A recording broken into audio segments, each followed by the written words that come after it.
Hi, everyone. So, Um, oh, sorry, Stephen. I was going to introduce you. Is that okay? go ahead. Okay. Hi, everyone. I'm Ashley Andrikovich. Thank you for joining us for today's live stream, which is live from Fallingwater, Stephen Towns, and Kilolo Luckett in conversation. Today's live stream is presented in partnership with the Westmoreland Museum of American Art. Quick logistical announcement, please be sure to use the chat function and the Q&A function to submit questions. We will have time to take some questions at the end of today's live stream. We are so pleased that Stephen Towns is he's a Fallingwater Institute artist in residence as he works toward a solo exhibition at Westmoreland Museum of American Art. Stephen is a painter and fiber artist from Baltimore, Maryland, whose work explores how American history influences contemporary society. He is joined by Kilolo Luckett, who is a Pittsburgh-based art historian and curator with more than 20 years of experience. So thank you both for joining us today. Thank, thank you, Ashley, for having us. Yeah, thank you. And we just wanted to remind everyone that we're maskless today, and we are because of this is sort of the in between time. We're all trying to figure out what it's like to start life all over again.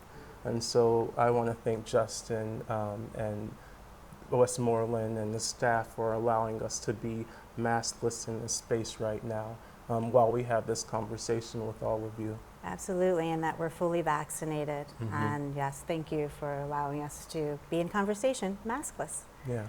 So Stephen, let's get started. It's Yeah. just so wonderful to be in conversation with you. We've been working together for, gosh, a few years now, and it's just been so wonderful to see the evolution of your practice grow. And so we have some images of your work that are scrolling through the screen right now, and could you share a little bit about, or talk a little bit about some of the work that we're seeing on the screen? And some of the works are dated back from 2014 with Birth of a Nation, with your beautiful quilt, the flag with the woman nursing, and then it goes up to this year of some of the new work that you're making for your solo exhibition at Westmoreland Museum. Yeah, yeah. So, Birth of a Nation was my first quilt that I did. I also think that it was one of the first pieces of work that sort of made me focus on labor, the intense labor of making the work, and the intense labor of people in America. I grew up in a small town outside of Charleston called Lincolnville. I had that ill. Lincolnville, South Carolina. Yeah.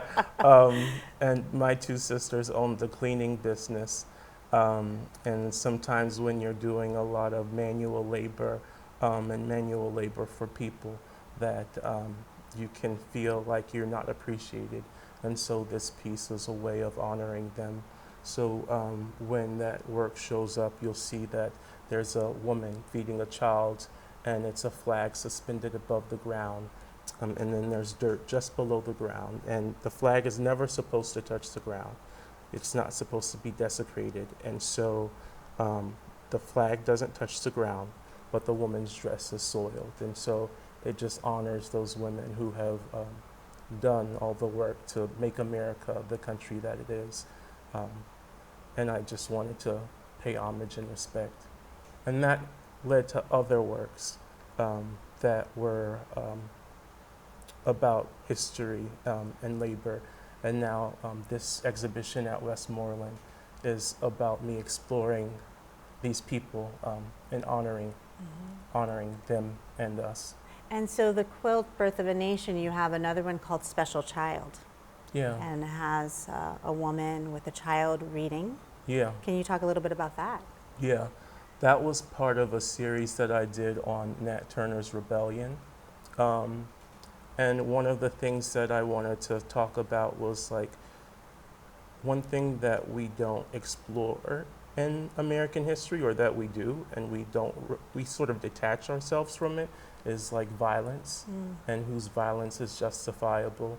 We don't see, or sometimes one cannot see emotional violence as violence, or one cannot see economic violence as violence. So I wanted to use like physical violence, the violence of Nat Turner's rebellion, against the violence of slavery, against the violence of the origin of America, to explore those ideas. And this piece is Turner with his grandmother, and he learned to read at a young age, and so Special Child is talking about she was his special child. It's beautiful, and I love the embellishment that the details in your quilts. Let's talk a little bit about the mixed media paintings here. Anyone in particular, you can go right ahead. So this Two Roses is about to come up. Two Roses is from a small college called Harbison College outside of Columbia, South Carolina, or in the Columbia, South Carolina area. And I wanted to talk about colleges where African Americans were taught trades, people were taught how to teach, and I wanted to honor people that were doing that there. And a lot of these images, the paintings, came from black and white imagery, archival imagery, and it was a way for me to bring color to a new generation. Oftentimes, when I'm looking up these things, sometimes the descriptions are not clear. I don't know what's going on. I reach out to the archivists. Sometimes they do or don't know what's going on, and you sort of see them pop up again. And this is my interpretation of those images. And that has, what's been going on there has led up to what I have been experiencing a lot when I work on this exhibition, which we can talk about at some point. Yes. Okay. And then another one I would love for you to share a little bit about is I Am the Glory. And that's the lead exhibition work for your solo exhibition. So can you share, can you talk a little bit about that? Because I love how, you come up with an idea and this is an actual person that the subject in this painting, and how you took a photograph, but also she sat for you, and so then you have I Am the Glory. And the quilt as well. That quilt has some significance to you in your life. So, yes. So the quilt belongs to my husband's aunt, who sewed it when she was a child in school. And the model in the painting, she was my cherry in my Nat Turner series. And I had this image for years, this reference image, and I wanted to recreate that painting. I had it in my head, and I just didn't know the right time to do it. And this exhibition provided the perfect opportunity, because it helped me convey the glory that we are as people and humans and people of color. Beautiful, beautiful. So let's talk a little bit about like where you're from, because you live and work in Baltimore, Maryland, but you grew up in Lincolnville, South Carolina. So how has your upbringing informed your artistic practice? Yeah, I grew up in little town Lincolnville.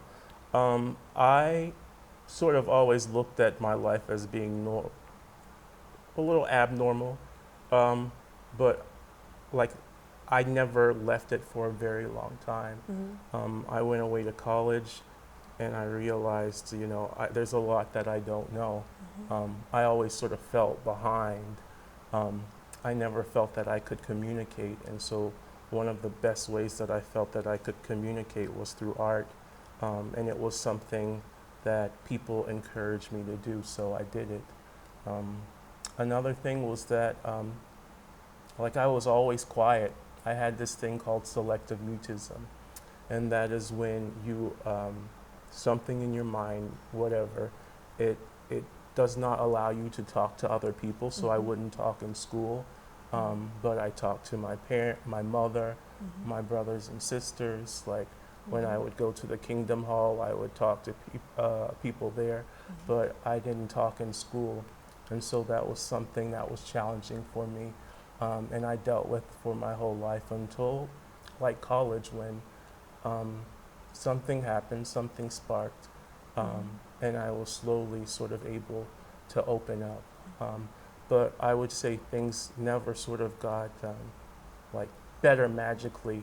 It's sort of been this progressive thing where I'm learning to be comfortable with myself, be comfortable with what I have, and being able to express and give that to the world.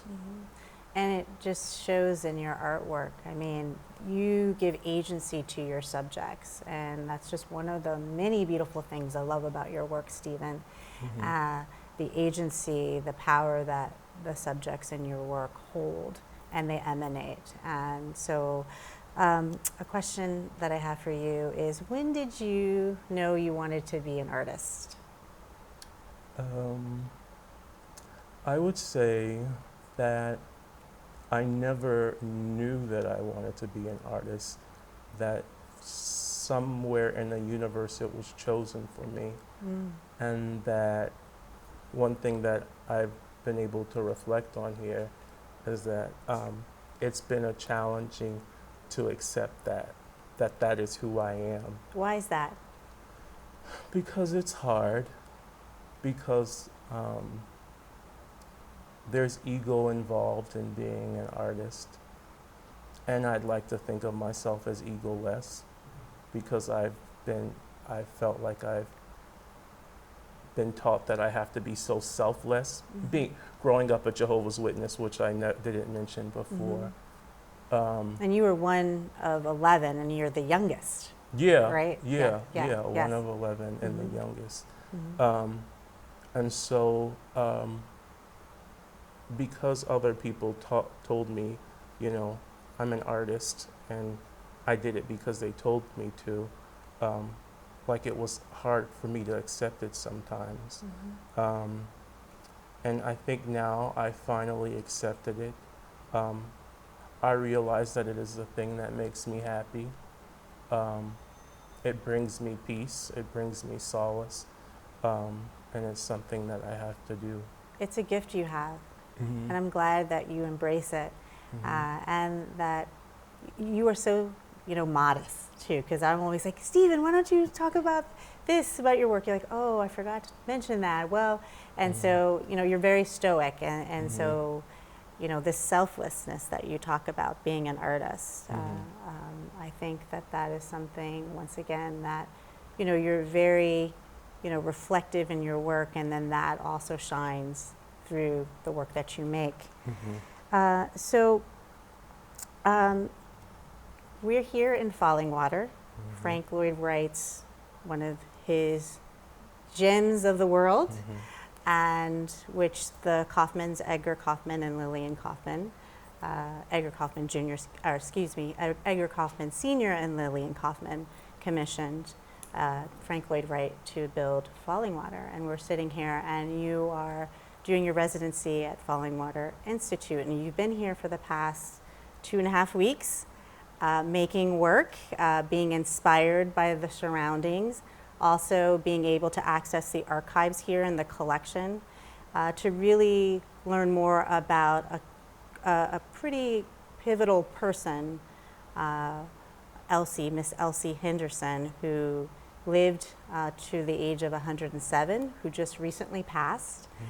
Can you share with us some of the things that you've learned while you've been here for your residency about Elsie, in particular, because you're going to be making work for the show as a tribute to Elsie, but also, can you talk a little bit about who Elsie was as a person, and then also her impact here at Fallingwater? Yeah.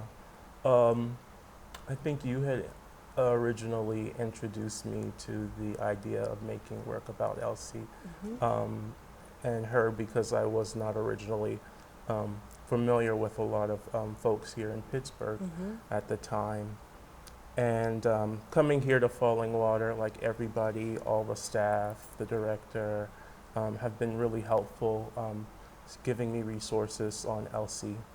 And she was from Pittsburgh. She grew up in a large family. She had a number of jobs, but in a couple of the interviews that I've read and listened to, she said that this is her favorite job.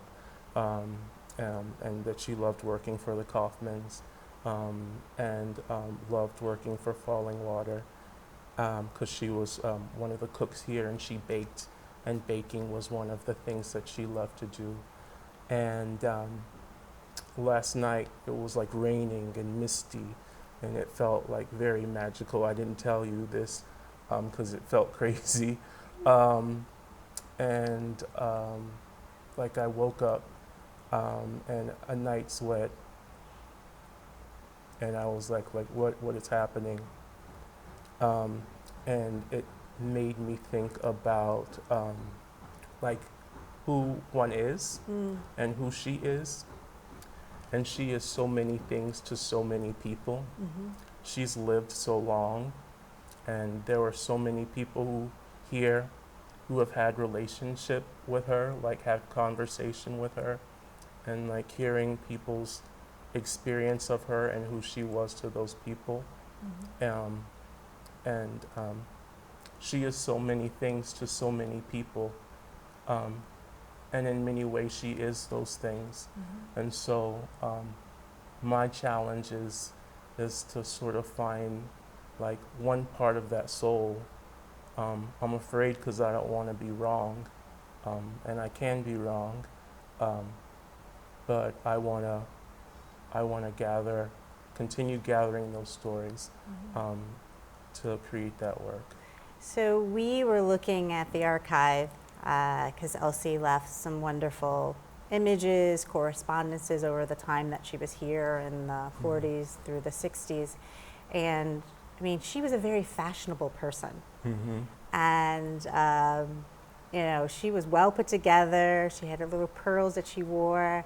There's just so many beautiful images of her because people kind of think of her as this older woman because she lived to be 107, but yet there were these pictures of her in her bathing suit, lounging by the pool, and there's that spirit that I feel when I have been doing some research with you on Elsie, and so I'm really looking forward to the painting, because it's going to be a painting, right? Yeah, Not a quilt, yeah. that you're going to make of Elsie.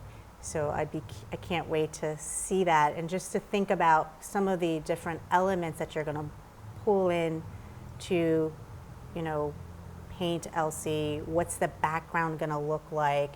Because you create these beautiful kind of sunsets, these colors that you bring in, and you know, spending some time with you at Fallingwater, looking out over the field and looking at a sunset. I'm like, wow, Stephen, out here, this is your sunset. Yeah, exactly. We had that moment a while ago. We had that moment here. Yes. A couple different times.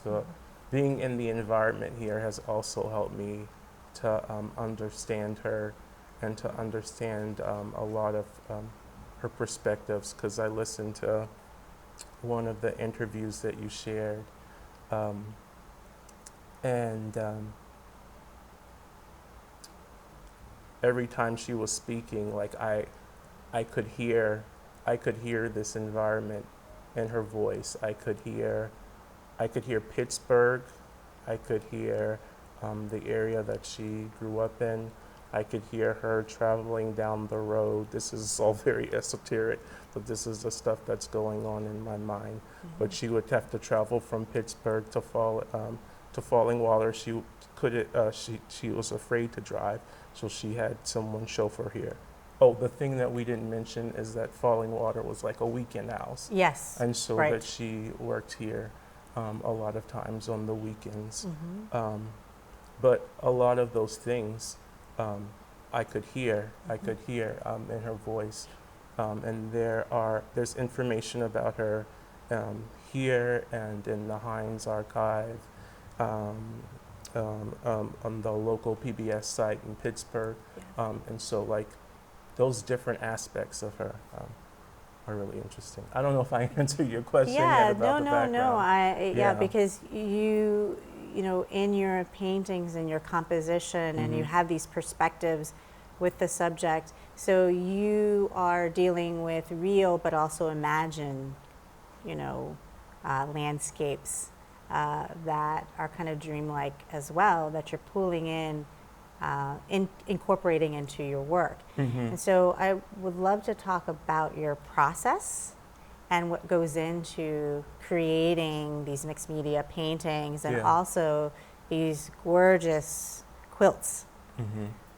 So can you talk a little bit about that? Well, yeah, we've worked on a couple of them here at Fallingwater. I had my mentor Quincy Pugh, who's been here helping me a lot. And we've worked on a couple quilts. A lot of them come from like thinking of ideas and concepts, and particularly for this show, I want to sort of take actual things that happened, and rather than sort of focus on the things that happened, whether they succeeded or didn't succeed, think about the dream, and capture those dreams. So it comes out as sketches. I draw it out on a large piece of paper. I make the patterns, and then each of those patterns can be cut and shaped into a quilt. And so that's the part of quilt making for me that can be communal, where I can have you or Quincy or some of the folks that help me in Baltimore make them. So it's a very sort of different process than making the work, making the paintings, because I don't quite know how to make that sort of a communal process yet. I really enjoyed being able to, when you asked me, you're like, do you want to help me with the quilts? I'm like, oh my gosh, yes, yes, yes, yes.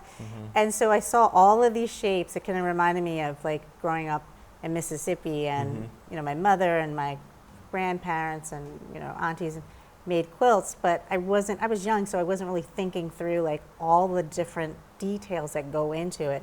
I mean, you know, because it's humid out here, you had the interfacing, and so that was curling, and so you ironing and just watching you, you know, meticulously put these elements together, and then asking other people to join you in community in putting these things together. It just made me even appreciate your work even more, Stephen. You're like, okay, do you want an X-Acto knife or do you want scissors?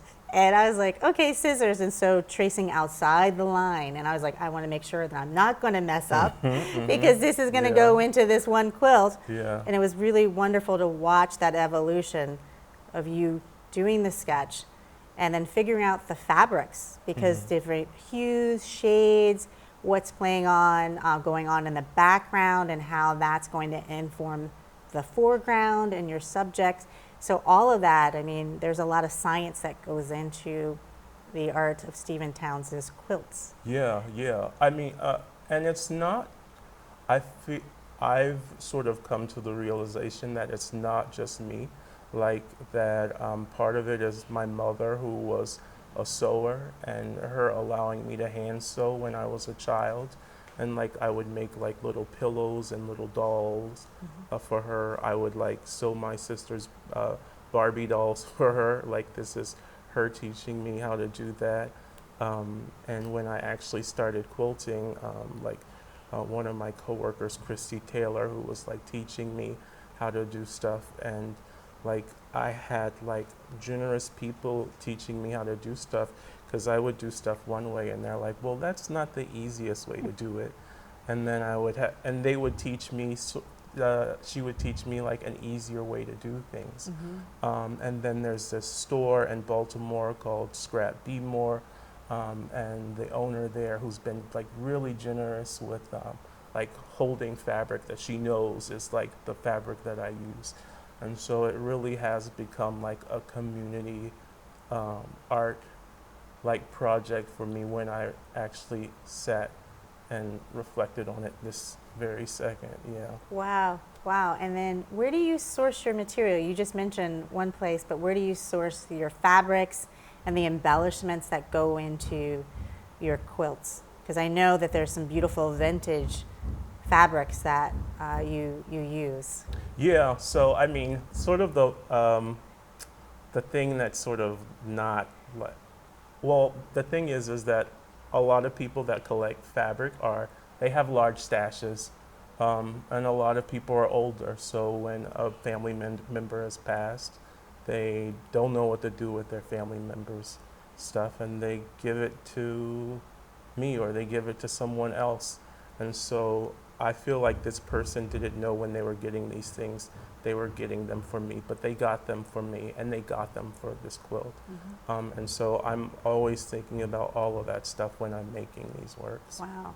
All right, so let's talk a little bit about your paintings, because you use copper, gold leaf, even with the coal miner series, the one that we saw on the screen earlier was the Pioneer. You use mica incorporated into these paintings. So I would love to hear you talk a little bit about your paintings and what go into that. Yeah, so those are the pieces that are either they come from photos that I take of me, my coworkers, my friends, people that I know, or they come from these archival images. A lot of them are coming from archival images for this show at Westmoreland. Particularly one of a couple paintings are coming from this photographer, Teenie Harris, that you introduced me to, a Pittsburgh-based photographer. And again, it is about he has created a legacy, but sometimes the legacy is not spread far enough. And so hopefully by me being a part of the show, honoring him and his work, that I can sort of bring light to that. So Teenie Harris was from Pittsburgh, and he documented Black society, Black life. And so you were able to access the archives, the Teenie Harris archive, and look through some photos to help you, create some of the paintings that we'll see at your solo show. Yeah. And which is beautiful. And archives, collections, history, storytelling is very important to you, Stephen. I know it's very important to me as a curator and art historian, but that is something that you do beautifully as a storyteller of artwork, the visual language that is very much alive in your work. And so can you just tell us a little bit about some of the, some books that you've been reading? Because we've been reading some books together and talking about them and learning more about some of the people that we're exploring over the course of, I would say, 2 centuries, right, of African Americans and their impact on the economy of the United States of America. Yeah. That's kind of like the theme of Stephen Towns' Declaration of Resistance. Yeah. And so there's been a lot of archives and books that we've been reading, audiobooks. So can you tell us a little bit about that? Yeah, Yes. So I have been listening to a lot of audiobooks. Which you took me, you got me on the audiobook train, because Yes. before I was like, I'm going to read these books. Yes, but many on coal miners. The devil is in the dust. I don't want to get Devil's this. in the hills. I don't want to yes. ruin. But a lot of these titles have come from people also that have told me, have you checked this out? Have you checked this out? There's Fallingwater's cookbook, and Elsie Henderson's story is there. Right. And it's like a good ground for learning about her. And one that has not been that has been very impactful is the Autobiography of Malcolm X, which I never read in school, which is like a thing to do, but I've gotten into that. I listened to that, and then I listened to an actual biography, and just seeing the juxtaposition of somebody telling their own story and then someone interpreting their story based off of a bunch of different references. So it's a lot of stuff. I look forward to people learning about more of it. Absolutely. when And we then do the there's show. another person that we learned about because you are talking about the history of service in the military. And you had the two sailors, the painting, but also Susie Taylor, Yes. who is this very fascinating person that you are making a painting of. Yes, so Susie Taylor, who I did not learn about in school, Likewise. I just happened upon her autobiography. So if you Google her name, Susie Taylor, you'll find her story. She's one of the only people who's recorded her time during the Civil War, an Yes. African American woman. And I think all of that started when we were talking about Ona Judge Right. and the book. It's the book on Ona Judge, and I was forgetting the Never Caught. Never caught. I was going to say Never Caught. absconded, but Yeah, yes, never caught. Yes. And George and Martha Washington's Martha- enslaved person. Yes. And so, like, learning about Ona Judge, and so, like, all of these people we've learned about together through this reading. Yes, and the Yeah. whole thing about reading, and then with Susie Taylor, it was prohibited for enslaved people to read, but yet her family, she was able to learn how to read, Yeah. and ended up, caring for military people during the Civil War, and she lived to write this autobiography Yes. about that first-hand account. Yeah.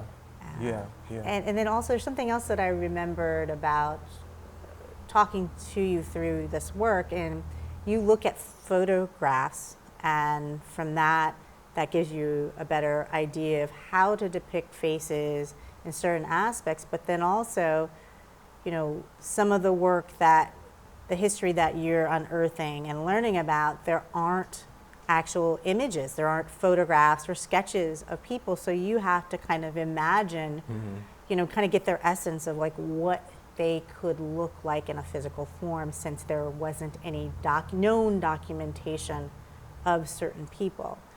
And that's something that I find just so very, very fascinating. Yeah.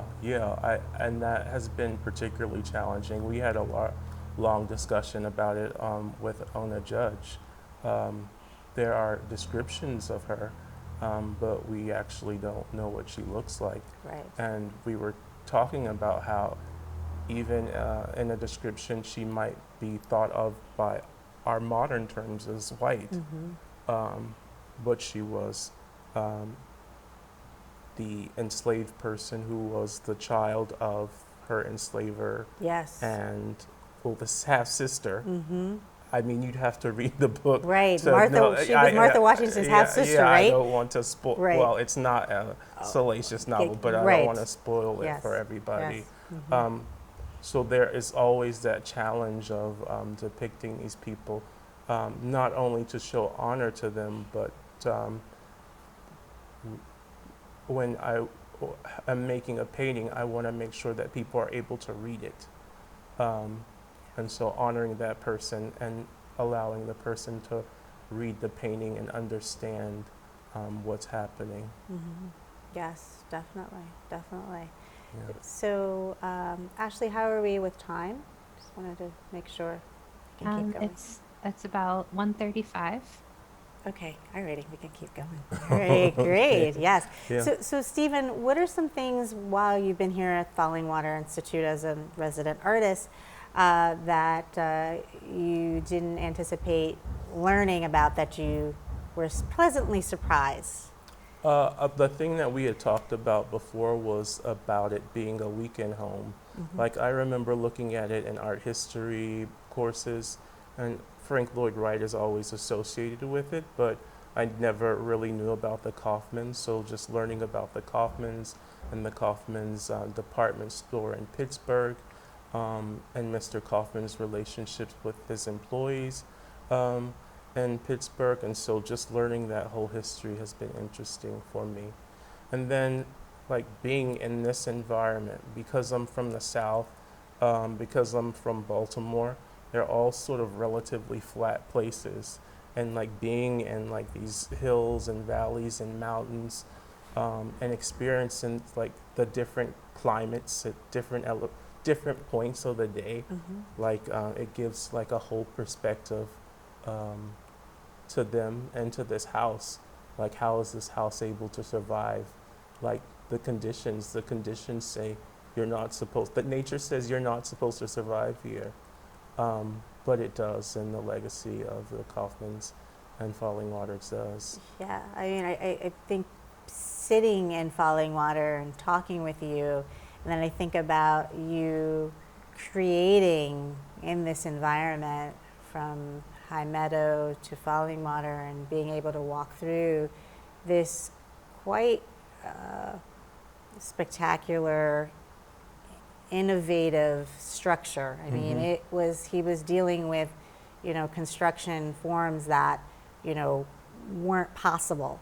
And so I think that that's a wonderful translation for your work. I mean, the work that you create, that the people's lives that you shine light on, that tend to be overlooked, tend to be marginalized. You shine that light, you give that voice. And so you spotlight that, and that's like a gem, just like we're sitting in this gem. Yeah, I mean, right now this doesn't feel real, because I remember reading about this and then being here in person, and like the design is immaculate. It's a part of nature. Like I said, it feels like it's not supposed to be here, because it feels like it's like naturally here. It's and It's quite magical. it is. It's very magical, and at times, like, I have to ask myself, is this real? Like, I could not. Like, when you're a child, you have like these ideas of how things will be or won't be for you, and I just never saw this. So I feel like it's harder for me to express how I feel about it now. I won't really give you a good answer until like maybe a year from now, when I am like in the moment, like I'm here, but like I'm not here at the same time. You're gonna need time to reflect, right? Reflect back on this time. Yeah, I need time to reflect on it, but I'm enjoying it at the same time. It's very difficult to sort of explain, because being a small child, like remembering who I was, that little boy, like I just didn't have those dreams. Yes. And just to have this, and to see this in real life, Yes. and to know that it exists. Right. It's kind of like my paintings. Like, I've painted these backgrounds, and then I've been to the Hudson Valley, and like I was like, oh, those backgrounds exist sometimes in nature. Or like seeing paintings and then going to the desert and then saying, oh, so that actually exists. And so like right now I am having a moment where like, oh, this actually does exist. And the sun is out too, because for the past few days it's been raining and overcast. So it's just like, this is beautiful to share this time with you inside Fallingwater. And it's a sunny day. It's cool for a June afternoon, but it's sunny, and that's something that I'm very thankful for. So, yes. So, are there any questions or comments that we have, Ashley? Yes, we have received some really great questions. Great. So everyone, please be patient with me. I will try to get to as many as I can. So the first question is, can you talk about the artists you have been inspired by, and does it differ for your quilt work versus paintings? I think I started out as a painter, so that's who I refer to in the beginning.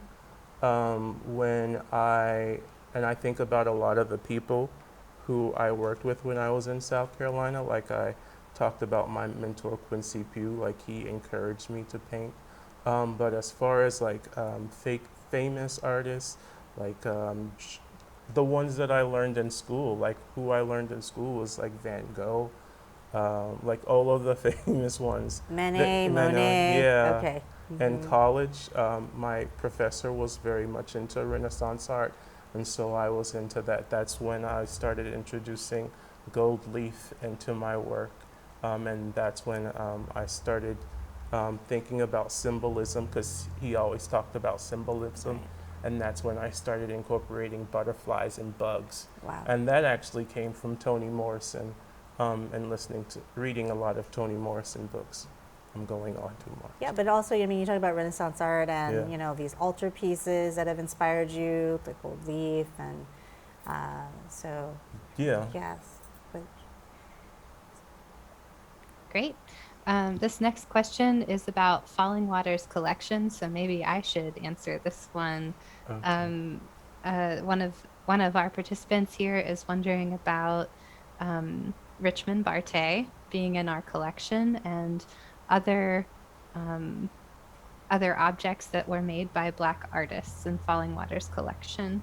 So I can speak to that briefly. There are several sculptures by Richmond Barthé, and I was frantically trying to pull up pictures so that I could show you, but I wasn't quick enough. There's a bust that is a portrait of Edgar Kaufmann Jr. and there's several others, but one that I'll mention is I did find one photo to show. and I know you all are able to provide some of that information on your website as well, Ashley. 'Cause Yes. I was able to go on Fallingwater's website and look up the Richmond Barthé's the bust. Thank you, Kilolo. Yeah, you can go Yeah. to our website to navigate our collection search to see some photos. And right now, sitting across from Kilolo and Stephen in the living room outside of the picture that we're seeing of you, there's a sculpture. It's a Congo paternity sculpture from the Kingdom of Congo from the 19th yes. century, and that's from the Kaufmann's collection. They traveled the world and they collected artwork from wherever they were going. So those are just a few things I can mention. Another question for you, Stephen. Will you try to cook any of Elsie's recipes? Well, I was a cook, but I have finally come to the conclusion that I'm not a good cook. But I will I try. disagree with that. I will try, yes. That was been a great thing about looking at the cookbook. And then actually when we were in the archive, there was a notebook that she had that she wrote down different recipes, which were really interesting. And then the other thing that we sort of talked about is like you can see like the time period that people are from based off of the recipes. Like I saw a recipe for like a fish mold, and that's not something that you would see, well, not where I'm from, but it did seem very like 1950s, and so I do want to try some experiment with some things. But she said she made everything homemade. I'll have to modify it a bit so it'll be a little less homemade. I made one of her cakes, her coffee cake, that I made for last Thanksgiving. Okay. And then one of her breads I made. I didn't have one of the ingredients, so I had to kind of alter it a bit. But yeah. Well, you'll have to make it. Okay. So this next question is also about Elsie. So Pittsburgh is one of America's industrial cities, and as you stated, there's a labor element presented throughout your work. Fallingwater may be seen as post-plantation. Nonetheless, Elsie is the help or a culinary artist. How will you unfold Elsie's evolution in your portraiture of her? After all, she did live over a century ago. And this person also says, congratulations. Oh, thank you. That's a deep and heavy question. I so Elsie, I've listened to different interviews that Elsie has done, and she is different things to different people. And she is a different person to me. And so the one thing that I have struggled with, and I hope this is answering your question, is like what time period, because this was like around the early 60s or right before the 60s. Yeah, the 40s, 50s, 60s that she was here. Who to choose and show honor to her, because that's something that I always struggle with. I know when I grew up, like as Black people, we were told we have to be kings and queens, but my family probably was not a king or queen. We were workers, and we didn't. I don't have to feel ashamed of being from people that work, and there is no shame in that.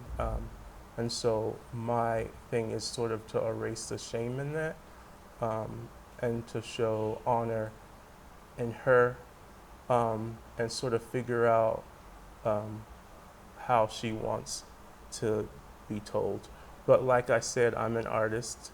I'm not God. I didn't say that before, but what I was thinking in my head, I was like, I'm an artist. I'm not God, and I can be wrong.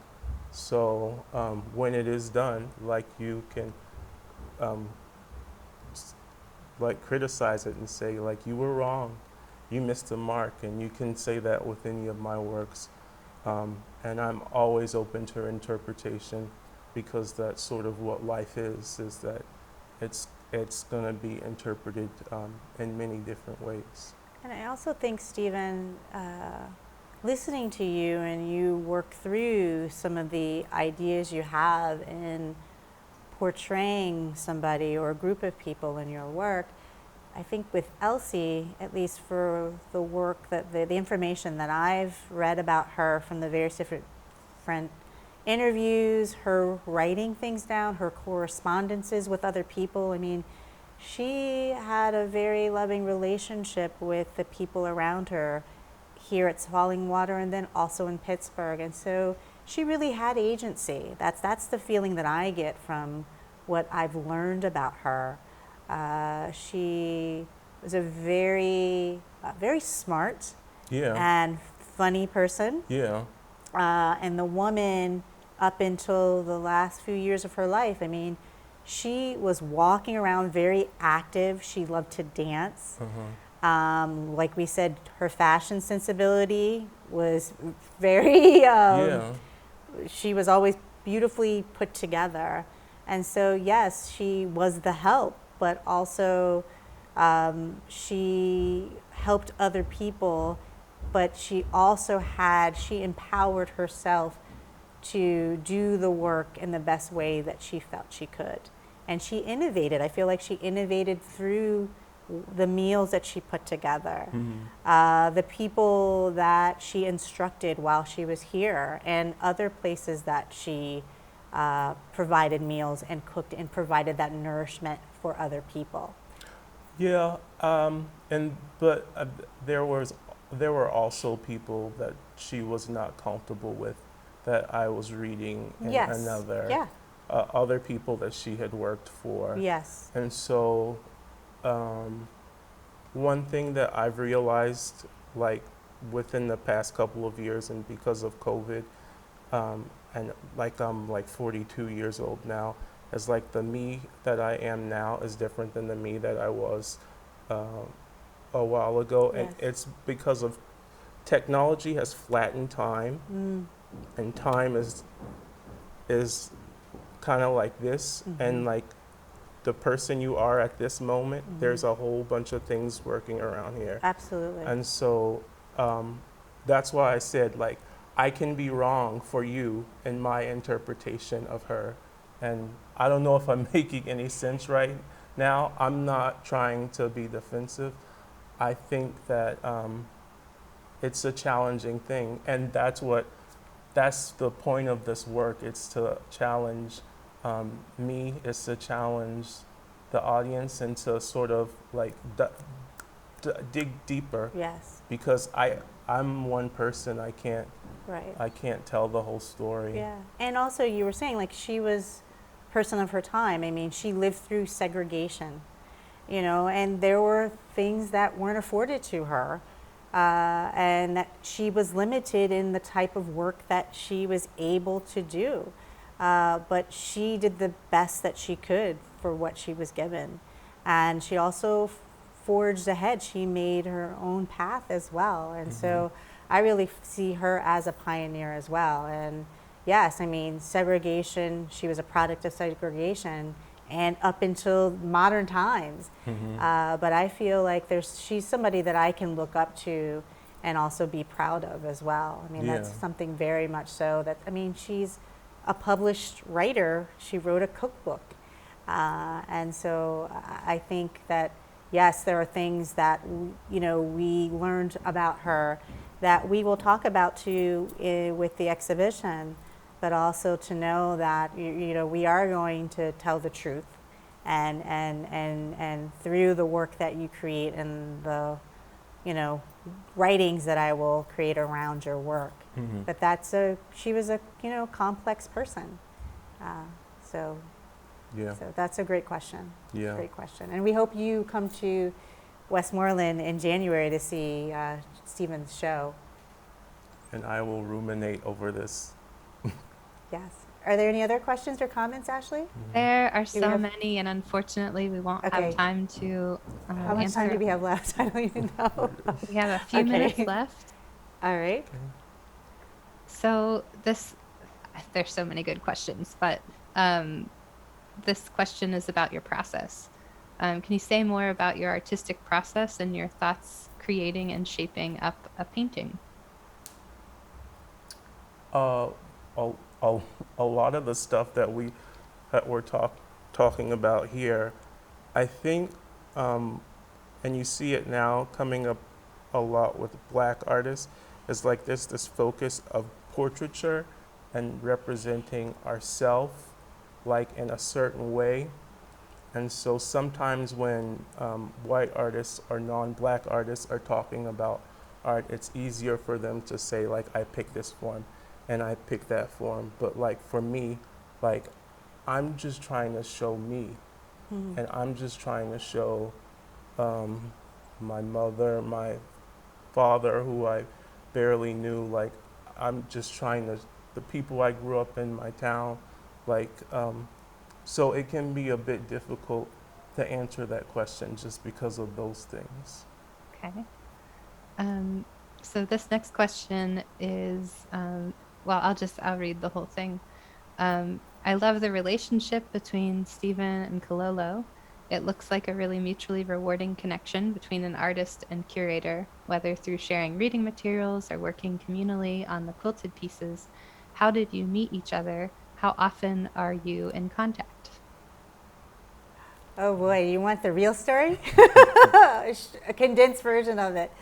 Well, I mean, I've been following Stephen from afar for a few years now, and yes, social media, Instagram, but I was reading about him just from friends that I know of in Baltimore, and there was a write-up about him in one of the local papers in Baltimore, and I started following him on Instagram, and then I found out that he had a show at the Baltimore Museum of Art.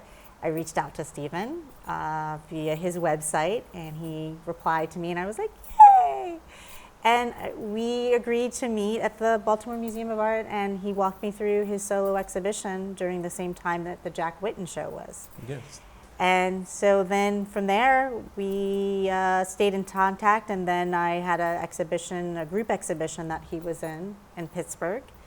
And then you were in a group exhibition in New York that I curated, and from there, you have this opportunity to have a solo show at the Westmoreland Museum of American Art, and that the director, Anne Crabell there, really enjoyed your work from the group exhibition that I curated. And she actually is went to school in Baltimore and grew up right across the street from, or had housing right across the street Yeah. from where you live now. Yeah, yeah. So it's interesting how, you know, this interconnectedness of the world. But I always said, like, I was stalking Stephen. And I just like, in Baltimore, it's been sort of Christopher Bedford and the BMA's support of my work, and working with galleries like Gallery Mertis that have been able to help me expand and bring it out. Because like I said, I was working the whole time, so I was working and making work at the same time. Yeah, you had like a full-time job and you were a practicing artist, Yeah. which that is true dedication. And then we remain in contact even between shows. We still talk and Yeah. we see each other. You know, Yeah. Pittsburgh and Baltimore's not that far away. And so I like it that we have gotten to know each other. And I mean, I call you a friend, and beyond just like, Definitely. Stephen, how about this show? You know, I Yeah. just don't call you up when I'm like, oh, let's talk about your artwork. We Yeah. talk about other things, about Yeah. our lives, our upbringings, both of us coming from the South, the deep South, Yeah.